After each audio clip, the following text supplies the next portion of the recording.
그 사도행전에 보면 데살로니가 교회와 베레아 교회가 나오는데 그 데살로니가 있는 교회의 교우들은 하나님의 말씀을 받을 때 이렇게 보고 있습니다. 그들은 바울의 말씀을 마치 하나님의 말씀으로 받아들였다.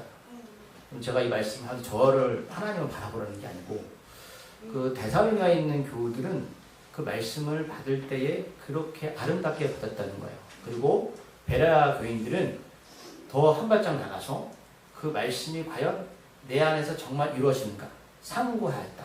그러니까 적용하면서 말씀을 듣고 끝나는 게 아니고 매일매일 살아가면서 그 말씀을 삶에 적용하는 인생을 살았다라고 성경 기록하고 있어요. 여러분 그 교우들의 축복을 받으시기 바랍니다.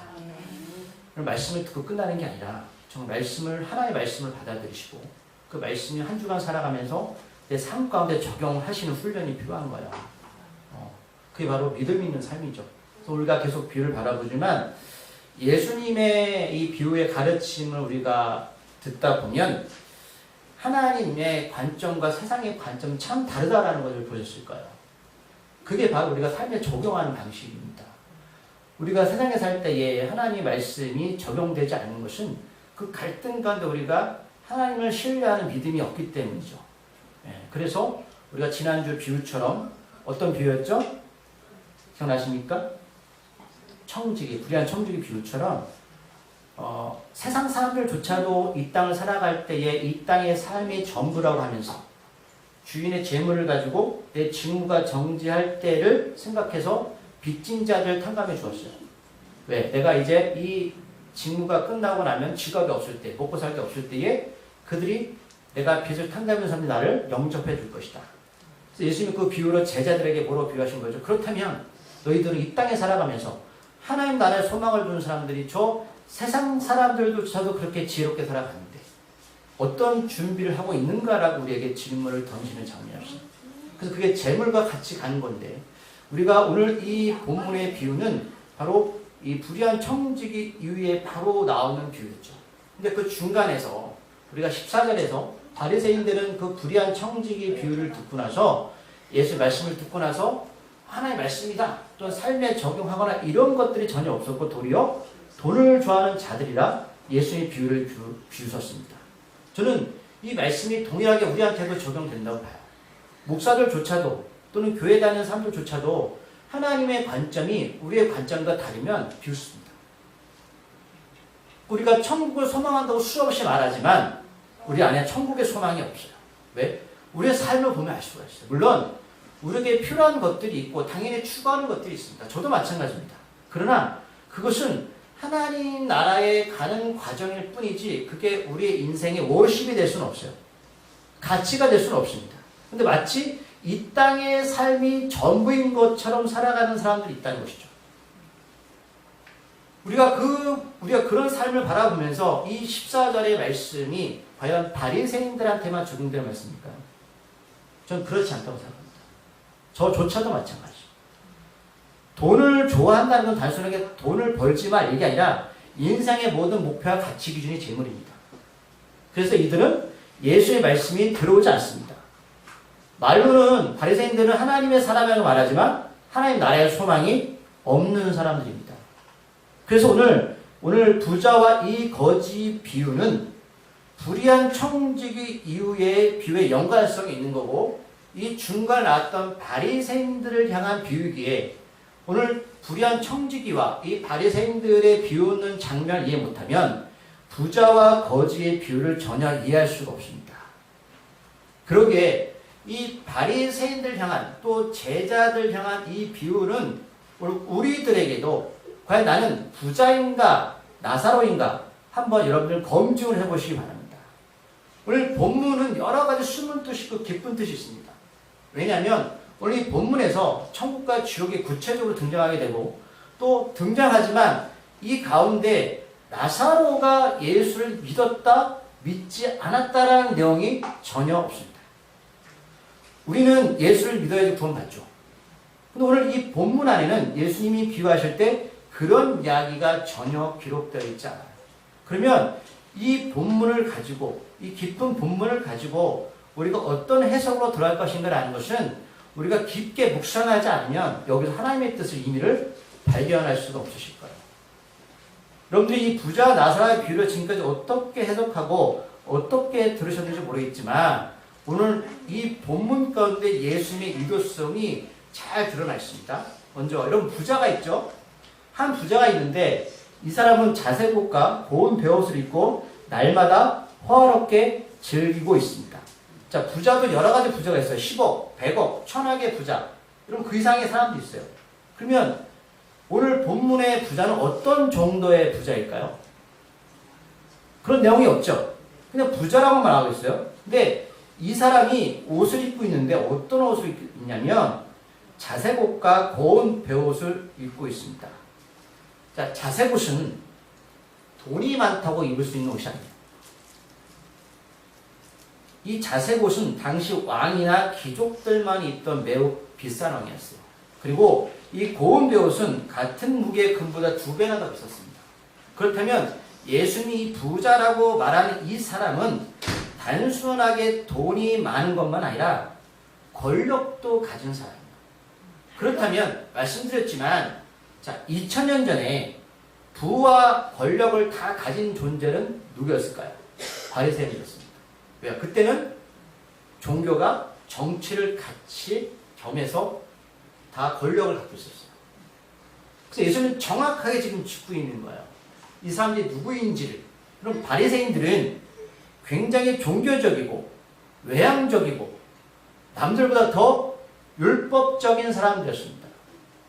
제가 이렇게 강조하는 건 지금으로 말하면 주일도 빠지지 않고 헌금도 잘 드리고 남들이 보기엔 선한 일도 굉장히 많이 했던 사람들이었어요. 주일에 보면 우리 교회는 그렇지 않지만 규모 있는 교회를 가보면 주일에 여성분들이 멋진 백과 멋진 옷을 입고 다니시는 것을 보게 될 거예요. 근데 여성분들은 영적인 능력이 대단해서 몇백 미터 앞에서 봐도 저분의 옷과 백에 메이크업을 품을 수 있습니다. 못하세요? 못하세요? 그러니까 여러분 이게 오늘 예수님이 비유하시는 단순하게 부자 이게 잘못된 게 아니라 이 사람이 권력과 부자를 갖고 돈을 갖고 있었는데 이 사람이 지옥을 간 건 이것 때문에 간 게 아니에요. 자, 그리고 이 부자는 날마다 뭐 하죠? 화롭게 잔치 벌입니다. 그럼 돈이 많아서 잔치 벌이는 게 나쁜 거예요? 그렇지 않아요. 제가 말씀드렸지만 수도권에 있는 교회들의 목사님들은 취미가 골프입니다. 왜냐하면 남성교회에서 친목단체를 하려면 골프를 치러 가야 됩니다. 근데 제가 골프 치면 욕하실 거예요. 그거는 그냥 지역의 차이라고요. 골프를 치는 게 잘못된 게 아닙니다. 잔치를 벌이는 게 잘못된 게 아니라 돈이 많은 게 잘못된 게 아니라 신분이 높은 게 잘못된 게 아니에요. 여러분. 그걸 말씀하는 게 아니에요. 부자 나사의 비유를 읽으시면서 부자가 선한 일을 하지 않아서 지옥 갔다 그렇게 생각하세요? 여전히? 그건 예수님 의도가 다른 거예요. 선한 일 많이 해도 천국 갈 수 없습니다. 그런데 20절 보니까 나사로라는 이름하는 한 거지가 있죠. 근데 1절과 2절 읽으면서 한 가지를 발견하셔야 돼요. 뭐가 특이할까? 그럼 부자의 이름이 나와 있어요? 나와 있지 않아요? 그렇죠. 그런데 나사로는 거지는 이름이 나와 있어요. 자, 이건 비유예요. 비유는 뭐죠? 만들어낸 이야기예요. 그럼 예수님이 이 비유하실 때 부자의 이름은 밝히지 않으시고 거지 이름만 밝히시는 유도성이 있을까 없을까요? 있죠. 그걸 발견하셔야 되는 거예요. 우리가 항상 성경을 비유를 보죠. 하나님이 그 첫 절에서 모든 걸 좀 가늠하지 않으세요? 그걸 보게 되시죠. 그럼 나사로의 이름의 뜻이 무엇일까? 나사로. 궁금하지 않으시죠? 나사로는 하나님이 도우시는 존재라는 이름의 뜻을 갖고 있어요. 그럼 제가 질문을 던질게요. 우리가 생각하는 하나님의 도우심은 부자예요, 거지예요? 부자죠. 부자가 아닌가요? 그럼 질문 던질게요. 하나님이 돕지 않아도 부자로 살기 원하세요? 하나님의 도우시는 존재인데 거지처럼 살고 싶으세요? 아, 왜 웃으세요? 예수의 비유를 웃음으로 받아들이시는 거예요? 선택하세요. 다시 질문 던질게요. 하나님이 도우시는데 거지로 살고 싶으세요? 하나님이 돕지 않아도 부자로 살고 싶으세요? 답 있지 않아요? 여러분, 우리 자녀가 하나님이 돕지 않아도 명문대 가길 바라세요. 하나님이 도우시는데 그냥 적당한 대학 가길 바라세요. 한번 답해보세요. 몰라요. 여러분 이게 우리에게 던진 하나님의 예수님의 질문이라고요. 네. 우리한테. 네. 그럼 인생 가운데 하나님이 도우시길 바라세요? 네. 바라죠. 우리가 바라는 도움 뭐죠? 하나님이 도우시고 부자. 이거잖아요. 죄송하지만 그러면 좋겠지만 믿음이 성장할 수 없습니다. 저한테 질문 던져보세요. 저도 하나님이 안 도우시고 부자가 됐으면 좋겠습니다. 제 심정은 그런데 자 그런데 이 거지의 이름 안에 다 이름이 오늘 모분 전체의 결과가 다 나와 있어요. 예. 하나님이 부자의 이름을 거론하지 않는 이유를 알겠죠? 나사는 하나님이 도우신대요. 근데 세상적인 관점은 하나님이 도우시는 존재가 거지야? 우리가 묻고 계신 거예요. 불의한 청지기처럼. 네가 예수님의 길을 가는데 십자가 길을 가고 자기 부인과 모든 소유를 버리고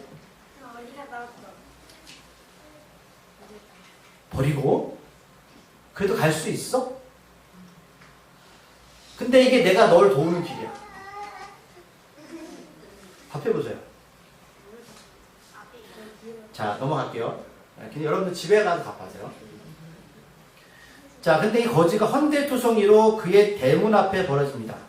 헌데는 상처를 받은 온몸에가 구스러기가 있는 건데, 자, 대문 앞에 벌어져요. 이것도 의미가 있어요. 나중에 나올 거예요. 대문은 지금 부자와 거지를 구분하는 선입니다. 왜 부잣집에 못 들어갈까? 뭐 부자가 막아서 그럴 수도 있고, 거지가 들어갈 수 있는 용기가 없어서 그럴 수도 있어요. 그런데 부자가 있는 집에 들어가지 못할 정도로 이 사람은 헌데투성이로 그 경계선상에서 벌어져 있습니다.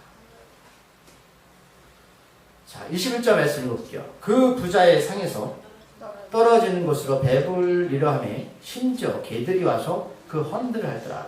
자, 유대인들은 절대로 음식에서 떨어진 음식을 먹지가 않아요. 왜냐면 이 음식은 더러워서 전염병에 걸린다고 생각했어요. 그래서 만약 그런 게 있으면 버려버린단 말이에요. 근데 이 버린 걸 누가 먹어요? 개가 먹어요? 거지가 먹어요. 우리 이렇게 풍족해서 버리는 음식을 거지가 먹고 이 개들이 와서 그 나사렛 헌대를 하는데 이 개는 집에서 키우는 애완견이 아니고요. 들개입니다. 주인 없이 세상을 떠돌아다니는 들개들이 와서 이렇게 핥아요. 근데 유대인들 생각이 뭐냐면 자 부자의 상에서 떨어진 음식을 먹는 자기들도 먹지 않는데 먹는 거지들과 온몸의 헌데 뭐 문둥이 될 수도 있겠지만 그 상처를 들개들이 하는 이 사람들이 왜 이렇게 되었냐 결과 원인이 뭐냐면 하나님께 저주를 받아서 그랬다고 생각했습니다. 근데 이 저주받은 사람을 이름 뜻이 뭐라고요? 하나님이 도우신다. 역설적이지 않으세요? 우리가 생각하는 세상에 하나님의 도우심을 받는 사람들이 뭐예요? 여러분 생각 유대인들과 다르세요? 같으세요? 저분은 믿음이 좋은데 사는 게 힘들어요. 그럼 저분은 하나님께 저주받은 분이에요? 저분은 믿음이 좋은데 건강이 좋지 않아요. 저주받은 사람이에요? 그렇게 생각한다는 거 사람들이. 하나님의 관점이 뭐냐면 저 사람은 하나님의 도우시는 사람이에요. 이 관점을 여러분 이해할 수 있어요? 여전히 이해 못하신다면 방법이 없어요. 예수님 비우니까 넘어갈게요. 그런데 거지가 죽습니다. 이유는 몰라요. 거지가 죽었는데 자 천사들에게 받들려 아브라함의 품에 들어가고 부자도 죽습니다. 장사됩니다. 근데 이 말씀 보면서 목사님 혹시 우리가 죽으면 정말 천사들이 받들어 오나 저도 모르겠어요. 이거 비유예요. 그럴 수도 있고 그렇지 않을 수도 있어요. 그러나 제가 본문을 묵상하며 느낀 게 뭐냐면 예수님이 아예 없는 이야기를 지어내지 않으셨을 거예요. 그렇지 않을까요? 자, 거지가 이유 없이 죽었는데 천사들에게 받들려 아브라함 품에 안겼고 들어갔습니다. 그럼 아브라함은 지금 어디 있는 거죠? 천국에 있는 거죠. 자, 그리고 부자도 죽어서 장사했는데 왜 죽었는지는 몰라요. 우리에게 말씀하신 요지가 뭐죠? 부자도 죽고 거지도 죽는 거예요. 다 죽어요. 부자든 거지든 다 죽습니다. 믿으세요? 이거는 이 세상에서 모든 사람들에게 적용되는 거예요. 그 사람이 하나님의 도움을 받는 자라서 거지로 살든 아니면 불의한 청지기처럼 내가 이 땅의 삶이 전부라고 부유하게 살든 다 죽어요. 자, 그런데 여기서 이제 확연하게 차이가 벌어집니다. 이 세상과 하나님 나라의 세상의 차이가 벌어지죠. 자, 23절 말씀을 읽어볼게요. 그가 음부에서 고통 중에 눈을 들어 멀리 아브라함과 그의 품에 있는 나사로를 보고. 아멘. 음부는 뭐죠? 지옥이죠. 자, 나사로가 먼저 죽은 거예요. 그 다음에 부자가 죽었죠. 그래서 부자가 음부에서 봤더니 고통 중에 눈을 들어 멀리 아브라함과 그의 품에 있는 나사로를 보았다. 그러면 우리가 알 수 있는 건 지옥은 어떤 곳이다? 고통이 있는 곳입니다. 근데 여기서 나사로를 봤다는 의미는 저도 모르겠어요. 천국과 지옥 관계가 볼 수 있는 관계인지 모르겠지만 여튼 비유입니다. 여기서 나사로를 발견하게 돼요. 자, 그랬더니 여기서 이제 부자의 행동을 보자고요. 부자 행동 보자고요. 자, 24절 말씀도 읽어볼게요. 불러 이르되 아버지 아브라함이여 나를 국리 여기사 나사로를 보내어 그 손가락 끝에 물을 적셔 내 혀를 싸늘하게 하소서 내가 이 불꽃 가운데서 괴로워하나이다. 아멘. 자, 그렇다면 우리가 말하는 지옥의 가장 큰 고통이 뭐냐면 불이 나옵니다. 불꽃이 나오죠. 나오는데 너무 힘들어서 아브라함한테 나사로를 시켜서 손가락에 물을 적셔서 입에 대달할 정도의 고통을 겪고 있는 거예요. 우리가 여러분 24절에서 비운데 여전히 이 부자는 정신 못 차리고 있습니다. 왜냐하면 자 보세요. 지금 이 부자는 아브라함과 나사로를 부리는 존재를 생각합니다. 나사로를 시키고 있죠. 나사로를 시켜서 손가락에 물을 적셔서 혀에 대달래요. 그럼 이 사람이 지금 지옥에 대한 의미를 깨닫고 있는 것 같으세요? 아니에요. 이기적이에요. 여전히 정신 못 차리고 있습니다. 자, 그랬더니 25절에서 아브라함이 이 사람이 왜 지옥에 왔는지를 말하고 있어요. 음부의 25절 말씀 드려볼게요. 아브라함이 이르되 예 너는 살았을 때 좋은 것을 받았고 나사로는 고난을 받았으니 이것을 기억하라. 이제 그는 여기서 위로를 받고 너는 괴로움을 받느니라. 아멘. 여기서 우리가 해석을 잘해야 돼요. 그러니까 나사로는 모든 것을 좋은 것을 받았기 때문에 부자로 살았기 때문에 지옥에 왔고 나사로는 고난을 받았으니까 천국에 왔고 이런 뜻이 아니에요. 우리가 이 뜻은 아까 20절에서 나눴어요. 이것 때문에 온 게 아니에요. 이 사람이 선한 일을 해서 안 했기 때문에 온 게 아니라 고난을 안 받아서 온 게 아니에요. 자, 그 다음부터를 또 알 수 있어요. 26절 보면 아까 거지가 대문 앞에 버려졌죠. 그렇죠? 자, 26절 말씀에 보면 너희와 우리 사이에 큰 구렁텅이가 놓여 있다. 아까 나사로가 부잣집에 못 들어갔을 때 그 경계가 뭐였어요? 대문이었죠. 그렇죠? 그럼 지금 천국과 지옥의 경계 뭡니까? 큰 구렁텅이에요. 자, 이게 있는지 없는지 저도 모르겠어요. 그러나 이 땅에서 나사로가 부잣집에 못 들어갔던 경계가 있듯이 천국과 음부에 가는 경계가 있기 때문에 거기에 오고 갈 수가 없다라고 성경 우리에게 분명하게 말씀하고 있어요. 이거는 천주교에서 말하는 연옥을 100% 깨는 장면입니다. 연옥이 뭐죠? 죽은 사람이 중간지대에 가면 산 사람들이 열심히 면집을 하거나 좋은 일 하면 이 사람이 천국 가는 거고 또 악한 일 하면 지옥 간다는 거죠. 그러나 성경은 분명 우리에게 갈 수도 없고 올 수도 없다고 성경은 말씀하고 있어요. 자, 그랬더니 27절, 28절에서 이 부자가 좀 깨닫고 무슨 얘기를 해야 되는데 여제 무슨 얘기 하는지 아십니까? 27절 28절 보면 읽어볼게요. 이럴 때 그러면 아버지와 구하노니 나사로를 내 아버지 집에 보내소서. 내 형제 다섯이 있으니 그들에게 증언하게 하여 그들로 이 고통받는 곳에 오지 않게 하소서. 아멘. 자, 이렇게 말하는 거예요. 아버지 아브라함이요. 나사로를 죽었으니 다시 우리 형제 아버지 집에 가면 형제 5명이 있는데 나사로가 가서 이야기하면 그들이 이 고통받는 음부에 오지 않을 거예요. 그러면 나사로가 죽었으니까 살아나면 이런 뜻이잖아요. 그럼 여기서 예수 왜 이 말씀하실까요? 여전히 이 부자는 정신 못 차리고 있습니다.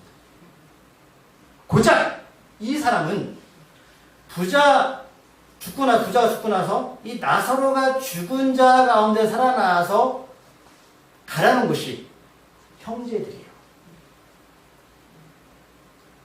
그럼 예수님이 우리한테 십자가에 죽으시고 다시 사셨는데 고작 요것 때문에 우리를 부르셨을까요? 고작 예수님을 잘 읽으세요. 제자도가 뭔지를. 고작 내 형제들한테만 예수 전하라고? 누가복음 16장 15절 말씀 볼게요. 앞에 있는 거. 예수께서 이르시되 너희는 사람 앞에서 스스로 옳다는 자들이나 너희 마음을 하나님께서 아시나니 사람 중에 높임을 받는 그것은 하나님 앞에서 미움을 받는 것이라. 아멘. 바리새인들이 사람들 앞에서 스스로 옳다 했어요. 네, 이렇게 합니다. 부자들처럼. 근데 이 마음을 누가 하신다고요? 하나님께서 하셨어요. 그러면서 사람 중에 높임을 받는 그것은 하나님 앞에 미움을 받는다. 왜 높임을 받았을까요? 제가 그런 척 했잖아요. 부와 권력을 가지고. 근데 이게 스스로 자기 위에 빠져 스스로 옳다면서 살았다는 거죠. 자, 그때 아브라함 우리한테 이제 메시지 전해줍니다. 자, 29절 말씀 읽어볼게요. 아브라함이 이르되 그들에게 모세와 선자들이 있으니 그들에게 들지니라. 아멘. 자, 오늘 비유하실 때는 모세는 이미 죽었어요. 선지자들도 구약에 있는 사람들이요. 그럼 뭔 말을 하는 걸까요? 모세와 선지자들이 있다는 뜻은 이게 어디에 기록되어 있죠? 구약? 성경이잖아요. 말씀이죠. 말씀이잖아요. 그들에게 말씀이 있으니 그들에게 들을지어다. 성경을 봐. 말씀에 이미 다 기록되어 있습니다. 그런데 부활한 사람이 가서 전한다고 믿겠냐? 30절 말씀 시작. 이르되 그렇지 아니하이다. 아버지 아브라함이여 만일 죽은 자에게서 그들에게 가는 자가 있으면 회개하리라. 아멘. 자, 이 문장 안에서 부자가 왜 나사로를 자기 형제들에게 보내야 하는지에 대해서 말씀하고 있는데 아브라함은 이미 성경에 다 있는데 뭘 더 믿다라는 거냐 라고 위에서 밝힐 때에 오늘 부자가 이들한테 우리한테 예수님이 전하는 중요한 메시지가 있어요. 왜 보내야 되느냐? 죽은 자가 가서 그들을 구원할 수는 없어요. 그런데 구원할 수 있는 방법이 한 가지 있다는 거예요. 하버절에 기록되어 있죠. 뭐죠? 그들에게 가는 자가 있으면 회개하리라. 회개하지 않으면 구원받을 수 없습니다. 이 얘기하는 거예요.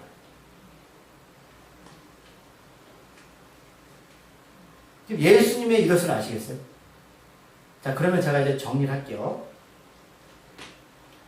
오늘 이 본문 안에는 예수님을 믿으라 믿지 말라 이야기 전혀 없어요. 그런데 오늘 나사로의 이름 안에서 모든 것들이 의미가 부여되어 있습니다. 우리는 하나님의 도움 없이는 구원받을 수 없습니다. 그러면 모세와 선지자가 누구를 증거하고 있을까요? 예수님이십니다. 그럼 예수님을 어떻게 믿어야 구원받나요? 회개하고 제사함 받아 성령을 선물로 받아야 됩니다. 회개하지 않으면 어느 누구도 구원 받을 수 없습니다. 이 스토리 이해하시겠어요? 바리새인들이 지금 부자입니다. 너희들이 아무리 이 땅에서 스스로 옳다고 선한 일을 하고 뭘 해도 너희들은 구원 받을 수 없습니다. 라고 우리에게 던지시는 장면이에요. 31절 말씀 마지막 읽어볼게요. 이르되 모세와 선지자들에게 듣지 않으면 비록 죽은 자 가운데서 살아난 자가 있을지라도 권함을 받지 아니라 하였다 하시다. 아멘. 지금도 많은 사람들이 이렇게 말합니다. 하나님을 저에게 보여주시면, 예수님을 저에게 보여주시면, 환상을 보여주시면 제가 예수 믿겠습니다. 못 믿습니다. 말씀하잖아요. 비록 죽은 자 가운데서 살아난 자가 있을지라도 그 권함을 받지 아니하면 구원 못 받는다. 권함이 뭐냐? 모세와 선지자들에게 듣지 아니하면. 이 사람 죽었잖아요. 모세와 선지자가 누굴 증언한다고요? 예수님. 예수님 어디에 기록되어 있어요? 성경에. 그 말씀을 통해서 우리가 뭘 깨달아야 되죠? 회개. 하나님이 돕지 않으면, 회개자에 들어가지 않으면 구원받을 수 없습니다. 이걸 말씀하는 거예요. 근데 여전히 예수를 믿는다고 하면서 자기 일에 스스로 옳다 하면서 하나님 나랑 관심 없고 오늘 바리새인처럼 이 땅에 사는 것이 전부라고 살아가는 사람들이라면 오늘 이 바리새인과 다를 것이 없습니다. 자기 부인과 십자가의 길을 가는 건 여러분 정확히 생각하십시오. 모든 소유를 걸 만큼의 가치가 있는가? 그럼 제자의 길을 담대히 걸어가십시오. 아무리 죽은 자가 와서 우리들에게 천국과 지옥을 증거해도 그때뿐입니다. 회개자에 들어가지 않으면 우리는 구원받을 수 없습니다. 율법과 선지자가 증거하는 예수를 말씀을 통해서 찾으십시오. 제가 유튜브를 보다가 그 무속의 법정 스님의 설교를 들었습니다. 설판. 은혜가 돼서 말씀드릴게요. 이분 돌아가셨죠? 이분이 이렇게 말씀하더라고요. 그 뭐죠? 절에서 뭐라고 말하죠? 우리는 성도라고 말하는데 절도라고 말하나요? 신자. 예. 그분을 그대로 제가 해서 말씀드릴게요. 그 신도들한테. 여러분들이 왜 절에 다니십니까? 여러분들이 절에 다니면서 뭐 헌금이라고 말하나요? 퀴즈를 드리면 당연히 절에 도움이 될 겁니다. 그러나 여러분들이 절에 다니든 교회를 다니든 교회 얘기했어요. 교회 다니든 왜 다니는 이유를 모르면 여러분 다 종교인입니다. 절에 다니든 교회 다니든 분명한 이유를 아시고 내가 누구인지를 아시고 다니시길 바랍니다. 이렇게 설파할 테니까요. 그분 돌을 닦았어요. 여러분 왜 예수 믿는지 아세요? 네, 그럼 되셨어요. 그 말씀하는 거예요. 이 말씀이 생명이 되시기 바랍니다. 기도하시겠습니다. 오늘도 우리에게 말씀하시는 이 비유의 이유를 우리가 잘 깨닫기를 소망합니다. 불의한 청지기 비유, 또 전에 망대 비유, 달란트 비유, 왕의 비유. 우리 여전히 바리새인들처럼 이 비유를 듣고 비우는 자입니까? 아니면 회개자에 들어가서 예수를 쫓는 자입니까? 자기 부인과 십자가의 길과 모든 소유를 내려놓는 것은 셈이 되지 않고서는 할 수 없습니다. 스님조차도 왜 교회에 다니는지를 우리에게 묻고 계십니다. 우리의 정체성을 깨닫지 못하면 우리는 종교인이 될 수밖에 없고 여전히 말씀을 듣고도 비웃게 됩니다. 그리고 여전히 말씀의 회개의 자리가 아니라 그저 듣기 좋은 소리, 내 마음의 위안만 듣고자 이 자리에 나온 것뿐입니다. 우리는 영원한 생명, 하나님 나라의 소망을 갖고자 이 자리에 온 것이지 어떤 마음의 위안이나 좋은 이야기, 웃긴 이야기를 듣고자 온 것이 아닙니다. 주여 깨닫게 하시고 우리가 회개의 자리에서 예수를 찾아 제자의 길을 가게 하여 주시옵소서. 하나님의 그 뜻이 우리 안에서 이루어지기를 소망합니다. 예수님의 이름으로 기도드립니다.